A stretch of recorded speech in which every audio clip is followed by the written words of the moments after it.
Saya Muhammad Azmi, tadi yang disampaikan oleh Bung Ibeng, saya tercatat pernah aktif juga di DPP GMNI, dan sampai dengan hari ini masih aktif juga, kebetulan di media lokal, televisi lokal berbasis analog ya, di Karawang, Jawa Barat. Dan mungkin terima kasih juga sebelumnya saya harus sampaikan ke para narasumber ya, ada Mas Hardly Stefano, Komisioner KPI Pusat, Komisi Penyiaran Indonesia Pusat, ada Mbak Ida Ayu Prasasti, co-founder Tridatu, dan Mbak Tantri Bararoh, Ketua DPC Istri Kabupaten Malang. Dan mungkin seperti apa perkembangan dinamika penyiaran di era saat ini, di era digital saat ini, apalagi kebetulan sekali memang beberapa waktu terakhir ini, waktu belakangan ini, pemerintah kita khususnya sedang gencar-gencarnya ya bicara soal digitalisasi. Nah, maka dari itu saya rasa peran penyiaran ini sangat penting untuk kita bahas bersama-sama, untuk kita jadikan bahan kajian diskusi, dan detailnya mungkin bisa kita simak dari ketiga narasumber yang nanti menyampaikan. Mungkin kita awali dulu dari Mas Hardly Stefano. Ya. Sambutan dulu. Sambutan dulu. Oh iya, baik. Sambutan dari Mohon maaf, kita awali dengan sambutan ya dari Mas Gede Narayana, Ketua DPN ISRI, Bidang Teknologi, Informasi, dan Komunikasi. Monggo, Mas. Ya, terima kasih Bung Asmi. Wah, disuruh ngomong nih. Jadi mohon izin sahabat-sahabat semua. Ya, ini dalam kapasitas berbicara sebagai ketua bidang ya Pak Sekjen ya. Jadi pertama-tama saya sampaikan salam dulu. Merdeka! Assalamualaikum warahmatullahi wabarakatuh. Selamat malam, salam sejahtera untuk kita semua. Salam. Om Swastiastu, Namo Buddhaya, salam sehat selalu. Yang pertama saya menghaturkan puji syukur kehadirat Tuhan, kita bisa bertemu di dalam webinar pada malam hari ini. Di tengah pandemi COVID yang masih ada di depan mata kita dan di sekeliling kita. Meskipun pandemi masih ada, jangan menyurutkan aktivitas kita baik dalam keseharian maupun di dalam aktivitas organisasi. Tentunya saya juga mengaturkan terima kasih kepada seluruh jajaran panitia sehingga terjadinya webinar pada malam hari ini dengan narasumber yang menurut saya kapasitasnya mumpuni. Di dunia persilatan komisi penyiaran nggak ada yang nggak kenal namanya sahabat saya tuh, alumni GMNI, Bung Hardly Stefano. Nah, dia udah 2 periode tuh. Bukan begitu ya Bung Hardly ya. Di dunia penyiaran tuh Bung Hardly. Lalu ada Ida Ayu Prasasti. Ini Dayu Sasti namanya nih. Tok orang milenial nih. Biarpun sama-sama namanya dari Pulau Papua. Pulau Papua ya Dayu ya. Dari Pulau Bali. Tapi saya juga baru tahu kalau ada namanya Dayu. Itu aktif di dalam dunia broadcast. Lalu Mbak Tantri ya. Bararoh dari DP struktur istri dari daerah. Itu narasumber yang kami ketahui, dan juga terima kasih atas partisipasi aktif daripada partisipan malam hari ini. Sebagai gambaran, karena kita adalah dari lingkungan keluarga sendiri, katakanlah bahwa di dalam kehidupan sekarang, apalagi dengan adanya pandemi COVID ini memberikan sinyal, memberikan tanda bahwa pemanfaatan teknologi terkini berbasis pada teknologi adalah suatu keniscayaan. Buktinya apa? Di semua kegiatan sekarang hampir semua mempergunakan pemanfaatkan teknologi informasi. Dengan contohnya sekarang ini webinar dan yang lain-lain. Terima kasih Mas Gede. mewakili ISRI, Ketua DPN ISRI Bidang Teknologi dan Informasi ya. Saya rasa apa yang disampaikan oleh Mas Gede tadi sangat bisa kita tangkap, karena hal itulah yang kemudian mendasari teman-teman di ISRI sama-sama berpikir untuk berkeinginan untuk mendiskusikan bagaimana dinamika penyiaran yang terjadi di era digital seperti saat ini. Baik, mungkin bisa langsung kita dengarkan ya apa yang menjadi paparan dari para narasumber kita. Mungkin kita awali dulu dari Mas Hardli ya, karena dari tadi saya simak Mas Gede ini yang disebut-sebut paling sering disebut ini Mas Hardli sepertinya ya. Ya, karena aktivitasnya mirip-mirip, sering bersama. Narasumber yang lain juga paham saya. Jadi sepertinya sudah sangat tidak sabar ini mendengarkan Mas Hardli memaparkan materinya. Baik Mas Hardli, sudah bisa ya Mas ya? Sudah siap ya? Nah. Oke, saja Mas Hardli mungkin. Ya. Oke. Ya, baik. Assalamualaikum warahmatullahi wabarakatuh. Waalaikumsalam warahmatullahi wabarakatuh. Semua, Om Swastiastu, Namo Buddhaya, salam kebajikan, merdeka. Merdeka. Kalau tadi saya sering-sering disebut sama Pak Ketua, Pak Gede itu di absen gitu loh, karena lama saya nggak pernah ngumpul di Cikini ya, sama nggak pernah ketemu lagi ya. Gitu. Jadi itu bagian dari absen. Lalu kemudian yang kedua, memang saya mohon izin, ada juga Bu Tantri di sini. Saya dulu waktu tinggal di Jawa Timur malah hampir nggak pernah ketemunya di webinar ini gitu ya. Wah, alumni Unair nih nggak ketemu.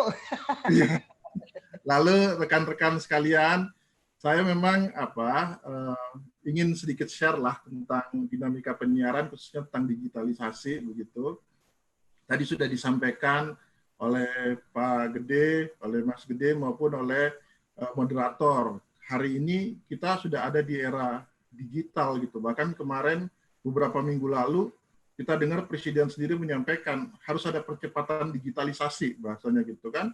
Tapi ada isu yang sudah tadi Pak Gede juga sampaikan, sudah sekitar 10 tahun bicara digitalisasi penyiaran ini, nggak tuntas-tuntas. Undang-undangnya ini dibahas nggak tuntas, kemarin sempat masuk di prolegnas lagi tahun 2020 keluar.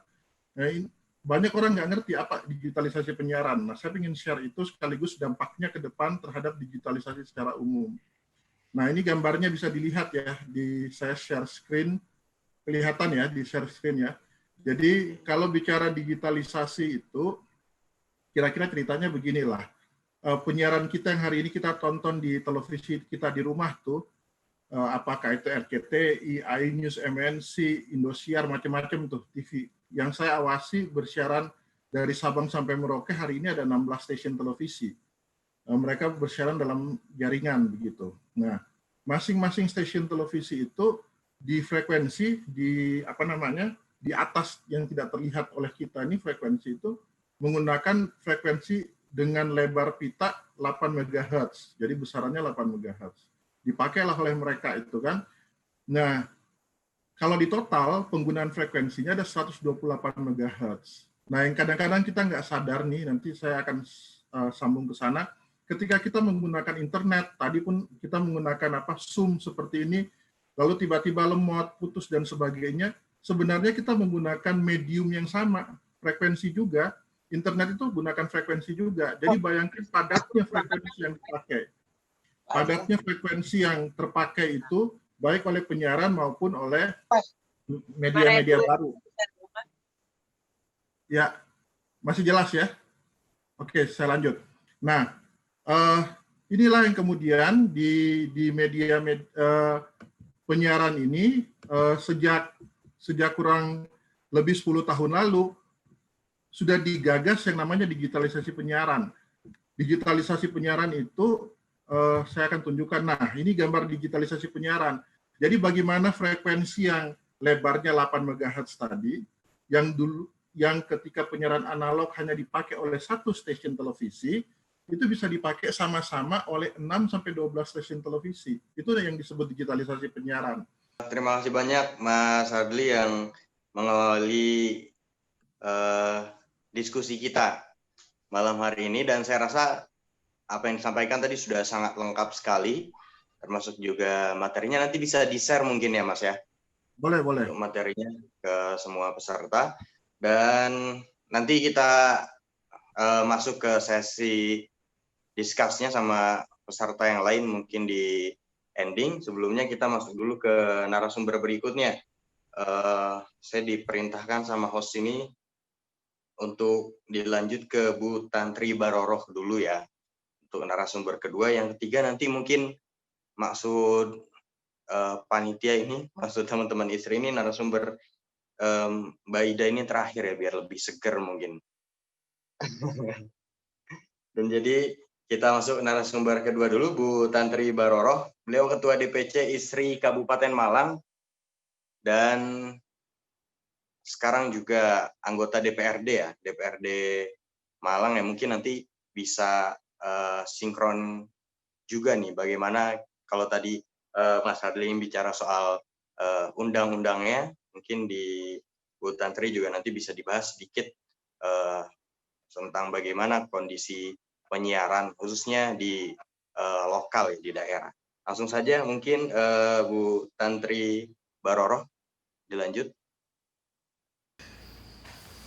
Ya, terima kasih. Selamat malam semuanya. Assalamualaikum warahmatullahi wabarakatuh. Om Swastiastu, Namo Buddhaya, salam kebajikan, shalom. Selamat malam untuk kita semuanya. Memang diskusi kita sangat gayeng. Untuk yang pertama tadi, saya tertarik apa yang disampaikan sama Pak Hadi tadi. Ada yang menarik. Yang menarik itu bagaimana kita bisa memberikan nilai. Artinya di dalam penyiaran itu ada nilai-nilai yang memang harus kita semaikan kepada semuanya. Artinya semuanya di sini ya, baik saya secara pribadi maupun kalau sekarang lagi rame itu kan netizen ini kan bersuara itu rata-rata yang miring-miring gitu ya. Nah, makanya di sini kami yang dari lokal, yang dari daerah di sini itu ingin menyuarakan bagaimana kalau nilai-nilai ini yang harus kita semaikan kepada seluruh rakyat Indonesia. Nah, tentunya yang saya bahas di sini adalah dinamika penyiaran di era digital dalam perspektif Trisaktinya Bung Karno. Karena kenapa kami mengambil tema dengan Trisaktinya Bung Karno? Karena ada nilai-nilai yang dibangun, nilai-nilai tentang peradaban, ada nilai-nilai kepribadian yang harus kita bangun di sini dan harus kita istilahnya kita siarkan. Nah, siarkan di sini. Kalau kita flashback ke belakang, tentunya sebetulnya saya tidak ingin memberikan secara definisi. Kalau definisi saya pikir kita semua sudah memahami apa yang dimaksud dengan penyiaran. Tapi yang jelas penyiaran di sini ini kan memang berkat dari ilmu pengetahuan yang dikembangkan, yang sekarang masuk di era digital elektronik, yang diaplikasikan dalam bentuk teknologi yang bisa kita salurkan melalui komunikasi, informasi yang selanjutnya bisa dikomunikasikan dengan baik di antara sesama manusia. Itu yang menjadi lahirnya perkembangan dari teknologi elektronik itu sendiri. Yang tentunya di sini perlu ada pembatasan. Nah, pembatasan itu notabene harus ada peraturan yang mengikat. yaitu di dalam Undang-Undang Nomor 32 Tahun 2002 tentang penyiaran itu sendiri adalah merupakan suatu pesan atau rangkaian pesan ini dalam bentuk suara, gambar ataupun suara yang bisa dimasukkan dalam bentuk grafis, karakter dan lain sebagainya, itu ya yang bisa menimbulkan sebuah interaktif kita di antara sesama manusia itu yang melalui perangkat yang kita sebagai penerima siaran tersebut.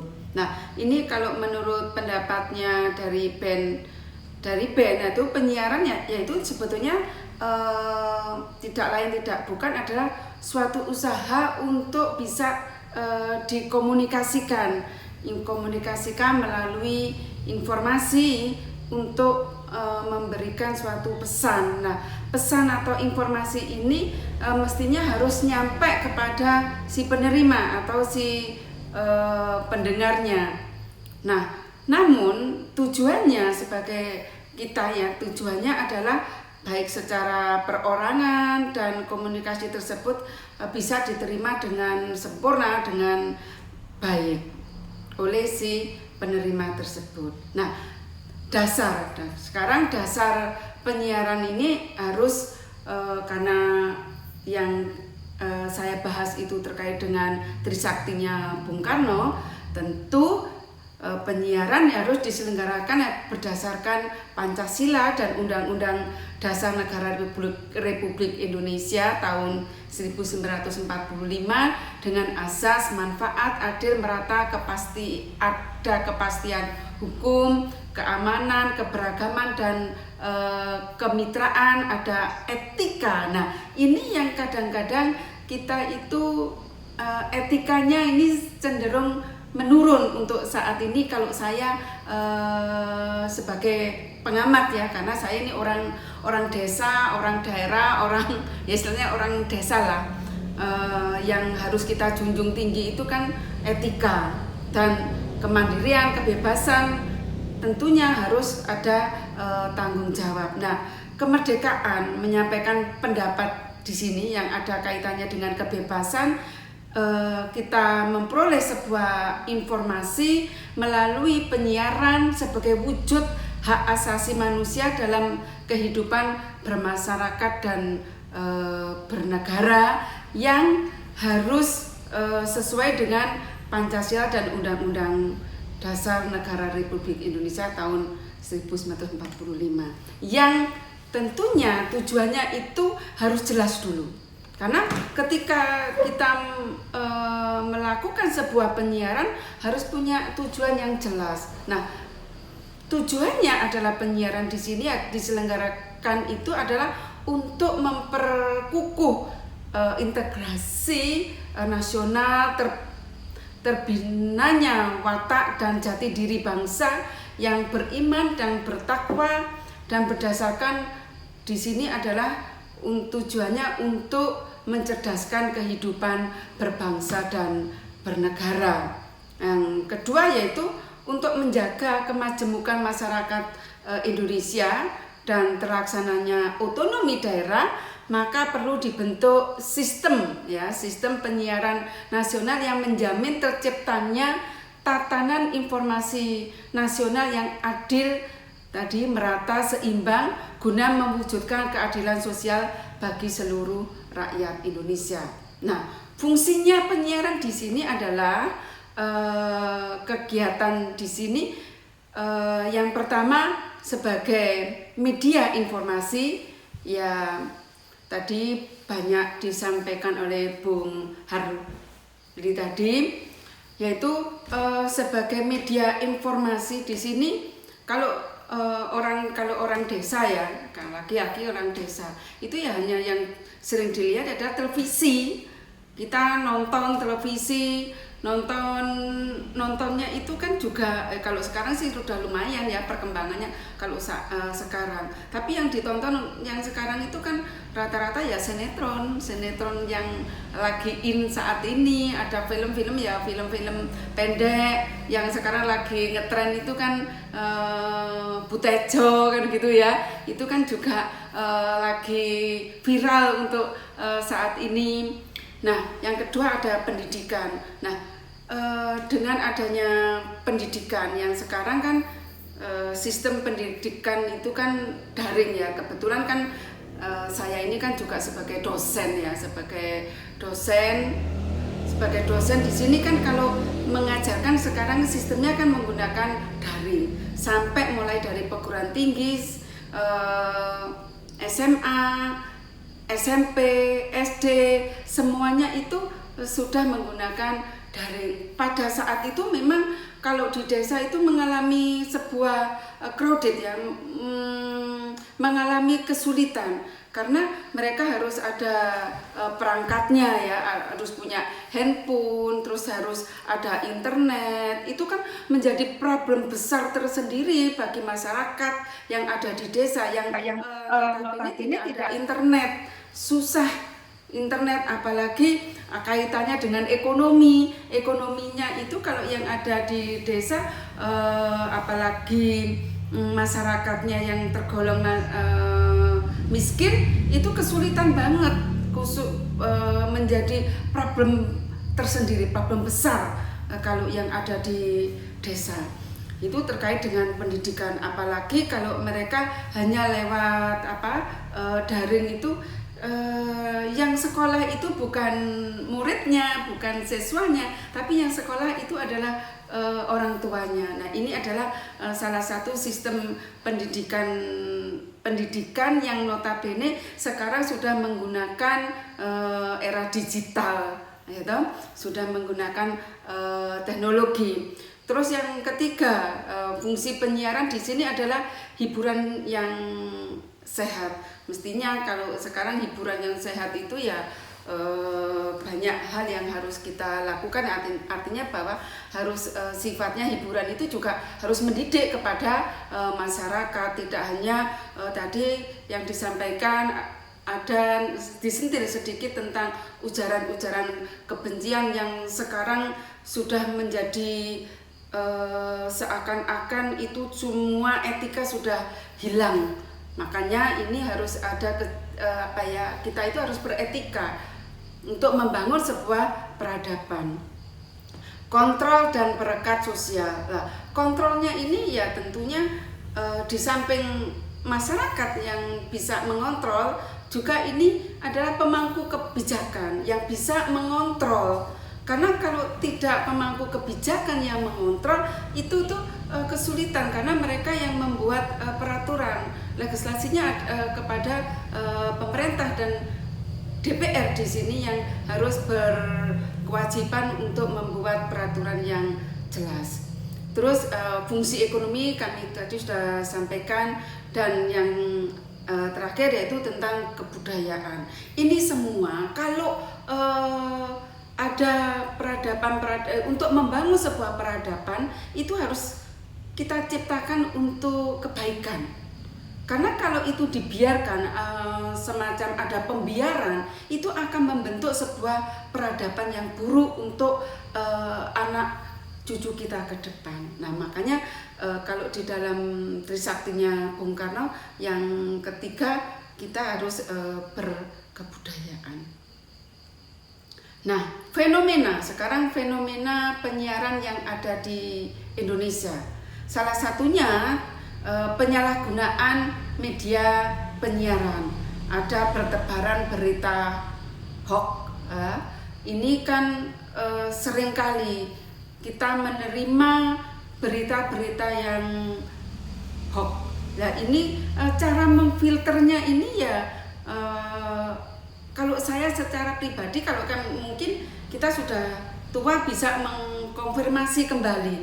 Tapi bagaimana anak-anak yang masih kecil, yang belum tahu ini mana yang hoax dan ini mana yang aktual, ini mana yang benar, ini mana yang salah, ini kan juga menjadi problem tersendiri untuk bangsa kita ini. Terus tadi ujaran kebencian, dan yang keempat yang dapat mengganggu semuanya ini yang bisa mengganggu stabilitas bangsa.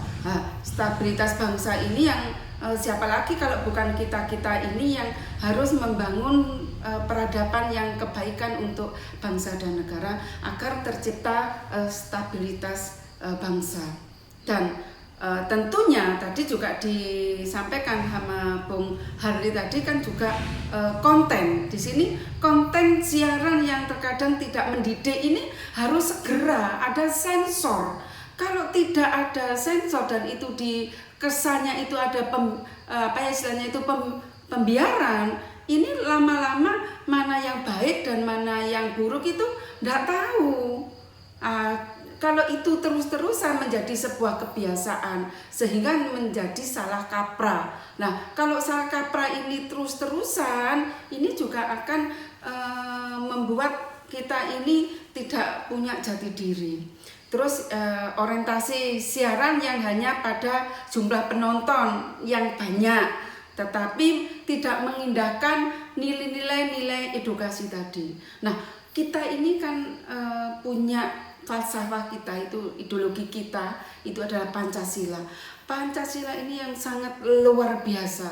Ada ketuhanan, ada sampai pada keadilan sosial bagi seluruh rakyat Indonesia. Kita harus mengedukasi, ada nilai-nilai yang harus kita bangun, yang harus kita semaikan kepada anak-anak kita, anak-anak cucu kita ini agar negara kita itu bisa menjadi negara yang besar.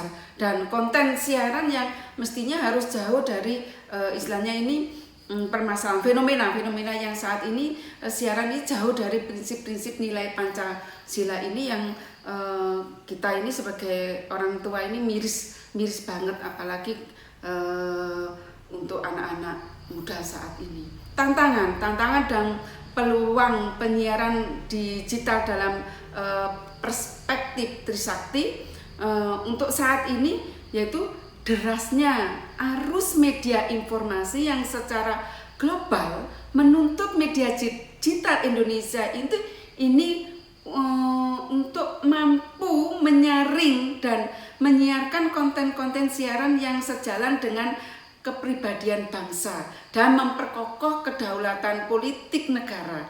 Sehingga di sini media digital jangan sampai justru menjadi pintu masuknya kebudayaan bangsa lain yang sehingga tidak bisa difilter.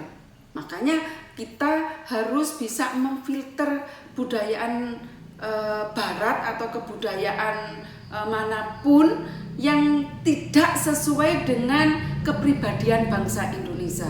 Ini tugas kita semuanya. Terus tantangan yang kedua dalam rangka untuk mewujudkan kemandirian ekonomi sumber daya digital Indonesia, atau di sini adalah kita sebagai manusia yang notabene tidak boleh meninggalkan teknologi, harus melek teknologi untuk saat ini, harus ditingkatkan agar kita itu menciptakan iklim industri penyiaran yang kondusif. Nah, peluangnya bagaimana? Dengan adanya penyiaran digital di sini adalah semangat kedaulatan politik harus terus diperkokoh dan diperluas dalam kehidupan berbangsa dan bernegara. Pemerintah dapat menjadikan media digital sebagai mitra di dalam menjaga kedaulatan politik dengan tetap menerapkan prinsip-prinsip kebebasan yang sejalan dengan ideologi bangsa Indonesia.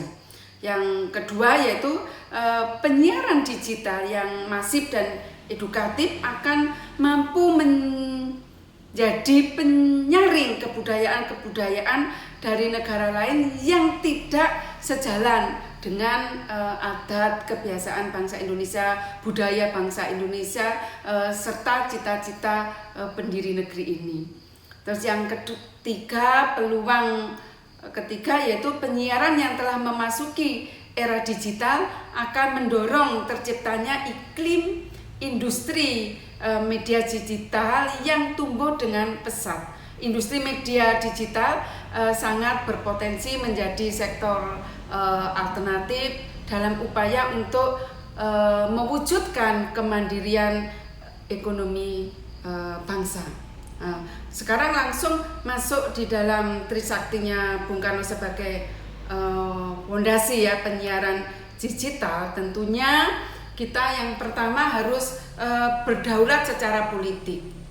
Dalam arti berdaulat secara politik di sini yaitu perspektif kedaulatan politik akan mengarah pada media digital untuk menyiarkan konten-konten yang berisi terkait dengan edukasi tentang pentingnya kemandirian politik di dalam kehidupan berbangsa dan bernegara. Tentunya di sini adalah tugas pemerintah dan kita semua agar tercipta ideologi politik bangsa Indonesia ini semakin kokoh yang tidak terkontaminasi dari pengaruh-pengaruh yang buruk dari luar. Nah, yang kedua, berdikari secara ekonomi. Perspektif berdikari secara ekonomi di sini yaitu mengarah pada media digital untuk mengoptimalkan sumber daya manusia tentunya bangsa Indonesia di sini dengan konsep-konsep kreatif yang dapat mengembangkan industri penyiaran di negara Indonesia. Nah, sebagai pilar di sini adalah demokrasi. Ini kan menjadi sebuah istilahnya penyiaran ini kan juga punya jiwa yang istilahnya itu berdemokrasi. Nah, berdemokrasi di sini adalah kebebasan yang bertanggung jawab terhadap perekonomian bangsa Indonesia di era digital. Nah, yang terakhir tentang kepribadian secara sosial budaya. Dari perspektif kepribadian secara sosial budaya di sini yaitu akan mengarahkan pada media digital untuk menyiarkan konten-konten yang sejalan dengan kepribadian bangsa Indonesia. Tentunya di sini seperti gotong royong itu kan menjadi ciri khas bangsa Indonesia yang harus selalu kita semaikan, yang harus menjadi menjiwai ya, harus menjiwai bangsa Indonesia. Nah, untuk itu di era digital di sini kita mengamini dari perspektif kepribadian bangsa Indonesia yang berbudaya, maka di sini perlu dilestarikan kebudayaan bangsa Indonesia biar kita ini bisa dihargai oleh bangsa yang lain. Dan yang terakhir, penyiaran ini kalau berkualitas tentunya menghasilkan informasi yang berkualitas pula, dan dengan informasi yang berkualitas akan terbentuk masyarakat bangsa Indonesia yang cerdas. Nah, sebetulnya yang perlu kami sampaikan di forum diskusi ini bahwa kita ini kan kebetulan saya selalu menyampaikan saya ini orang desa, orang lokal, kadang-kadang melihat perkembangan digital saat ini kan sangat spektakuler, sangat wow kan gitu toh. Tapi dengan kewowan ini kalau kita tidak mampu memfilternya, kita ini menjadi porak-poranda bangsa kita ini. Makanya perlu ada filter di sini. Yang memfilter di sini adalah para pemangku kebijakan, para netizen ini juga harus kita bangun peradabannya. Kalau tidak kita biarkan begitu saja dia memberikan konteks-konteks, memberikan tulisan-tulisan dalam bentuk kebencian-kebencian, itu kalau kita biarkan terus-menerus itu akan menjadi bumerang buat bangsa Indonesia. Makanya perlu diisi, moral itu perlu diisi kepada anak-anak kita. Terus tidak hanya moral saja, agama juga perlu kita isi dengan kebaikan, tidak hanya agama saja, tapi juga kesadaran bagaimana kita bisa menjadi sebuah pelajaran dan menjadi perilaku kita dalam kehidupan kita sehari-hari. Karena kalau orang desa ini kan lihatnya televisi, internet aja, ini kalau hanya kaum-kaum muda, ini memang internet itu tadi disampaikan di Mas Bung Hadi itu sekitar 77%, yang 97% itu adalah televisi, terus yang lain-lainnya. Tapi yang menguasai ini kan kaum-kaum milenial. Kalau orang-orang tua ini kan tidak menguasai, itu kan tertentu yang bisa menguasai digital itu. Makanya ya kaum muda lah yang harus bisa memberikan nilai tersendiri untuk bangsa Indonesia. Yang mengisi kemerdekaan ini ya sekarang anak-anak muda ini harus mengisi kemerdekaan dengan era digital yang semakin wow tadi. Saya pikir itu aja yang bisa kami sampaikan, karena ini sudah saya mohon maaf sebelumnya. Saya mau ada acara sebetulnya jam 9 malam ini ada rapat, tapi nggak apa-apa. Nah, jika ada dibuka diskusi mungkin bisa didahulukan untuk Tantri Bararo. Mungkin itu yang bisa kami sampaikan. Terima kasih. Wassalamualaikum warahmatullahi wabarakatuh. Salam, namo buddhaya, salam kebajikan untuk kita semuanya. Terima kasih. Ya, terima kasih Bu Tantri Bararo materinya. Jadi kalau tadi Mas Harli itu bicara lebih kepada teknis ya, teknis, terus kemudian regulasi, lalu kemudian bagaimana pemerintah hari ini sama-sama mungkin dengan KPI bicara soal konsepsi digitalisasi media ke depan. Terus tadi juga mungkin didukung oleh Bu Tantri ya, bicara soal konsepsi digitalisasi media dalam perspektif Trisaktinya Bung Karno ini seperti apa. Saya rasa ini menjadi masukan yang sangat penting ya untuk teman-teman di KPI dan juga untuk pemerintah pastinya. Nah, sekarang kita langsung bicara ke yang realnya, artinya praktisinya langsung. Kita langsung ke Mbak Ida Ayu Prasasti di co-founder Tridatu. Ini juga praktisi media baru lah. Kita harus mendengar juga seperti apa hiruk pikuk dan juga kondisi teman-teman yang memang secara langsung berkecimpung di dunia media baru. Jadi monggo Mbak Ida Ayu Prasasti langsung disambut ya. Terima kasih Mas Asmi selaku moderator. Terima kasih untuk istri juga atas kesempatannya untuk saya berbicara malam hari ini. Selamat malam Pak Gidi Narayana.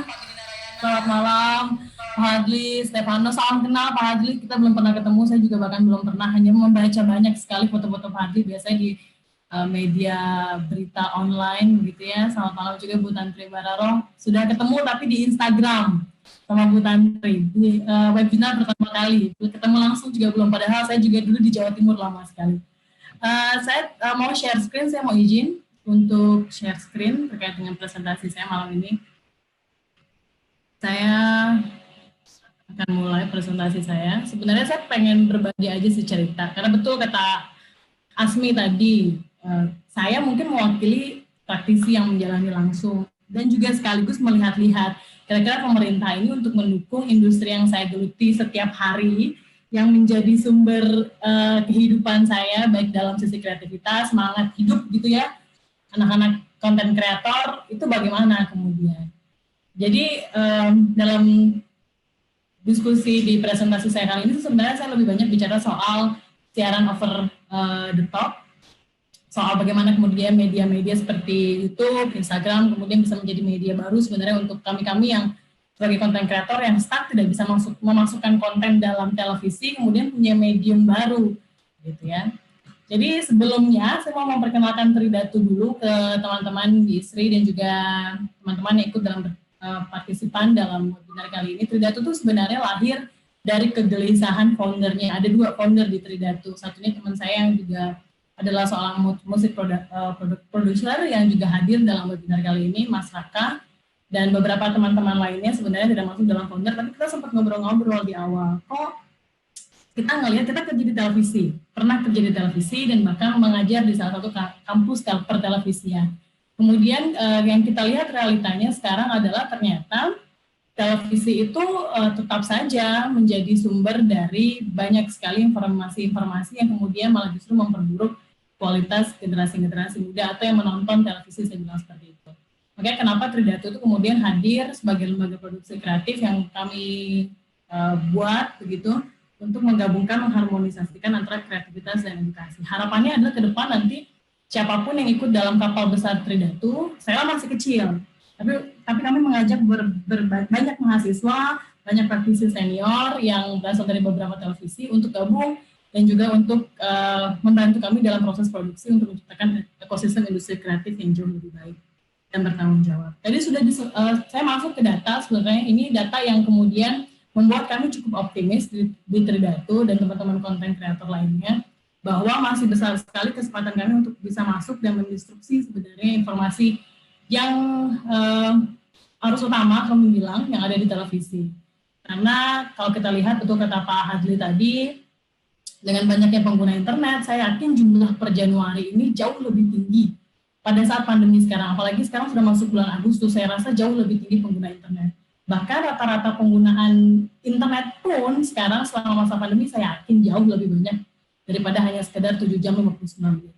HP saya suka sekali memberitahu saya, kalau di beberapa handphone kan kita bisa ngelihat ada notifikasi penggunaan rata-rata penggunaan internet. Dan biasanya saya sendiri saja hampir 11 jam setiap hari untuk melihat layar gadget saya saja. Dan kemudian rata-rata menonton televisi itu jauh lebih rendah. Jadi saya sempat ditanyakan oleh Pak Hadli sebenarnya, sempat menyinggung. Narasumber yang lain kira-kira masih nonton TV nggak? Saya mengaku Pak Hadli, saya nonton TV hanya pagi hari, itu pun pada saat saya baru bangun tidur untuk menemani saya supaya saya lebih bangun.